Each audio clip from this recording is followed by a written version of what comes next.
È impossibile camminare per le strade di Bari Vecchia e non imbattersi nel profumo nell'aria delle sgagliozze baresi, delle semplici fette di polenta fritta, però da un sapore unico e un profumo meraviglioso. E possiamo farle a casa, e anche se vi invito a fare una passeggiata per le strade di Bari Vecchia e comprare un sacchetto. È buonissimo e non ve ne pentirete. Ma ora sigla.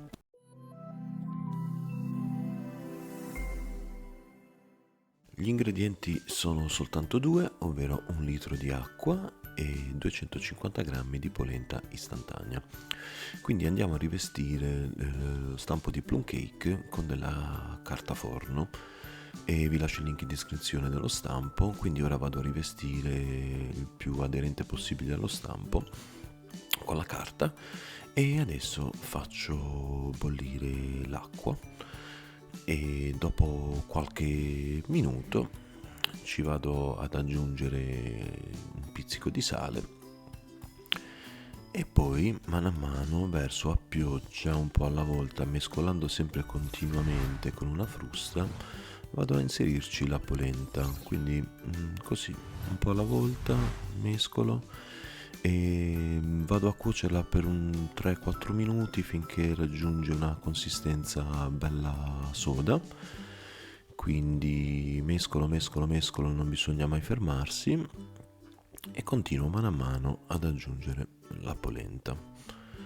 Diventerà una crema molto molto densa e quindi continuo a mescolare. Ok, stavolta mi sto aiutando con un mestolo. Diventa sempre più, difficile da mescolare proprio perché raggiunge una bella consistenza. Dopo 3 minuti è pronta e quindi spengo il fuoco e adesso vado a versare la polenta nel mio stampo. È bella bollente, quindi attenzione. Dopo averla versata tutta vado ad appianare un po' con una spatolina, vado a rendere la superficie il più liscia possibile, faccio in modo che sia bella uniforme. E adesso non dobbiamo fare altro che aspettare, quindi passeranno quelle 4-5 ore e quando è tiepida, magari per accelerare il tutto, si può metterla nel frigo. Una volta bella fredda vado a tirarla fuori dallo stampo e sarà bella soda e quindi tolgo la carta forno e adesso vado a tagliare delle fette spesse circa 1 centimetro con il coltello,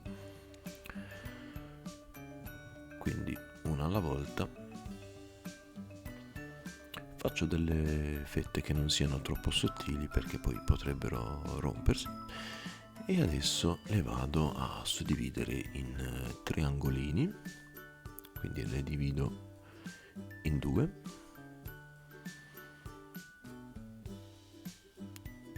Ne escono un bel po', quindi si riesce a mangiare tranquillamente in 3-4 persone. Ora vado a versare dell'olio extravergine di oliva nella mia padella, si può usare anche quello di arachidi o di girasole. E raggiungo i 180 gradi, io uso un termometro, però si può fare anche la prova dello stuzzicadenti. E poi vado a inserirci le mie sgagliozze, i miei triangolini di polenta e li vado a friggere finché raggiungano una doratura bella colorata e dalla consistenza quindi croccante. Dopo un paio di minuti vado anche a girarle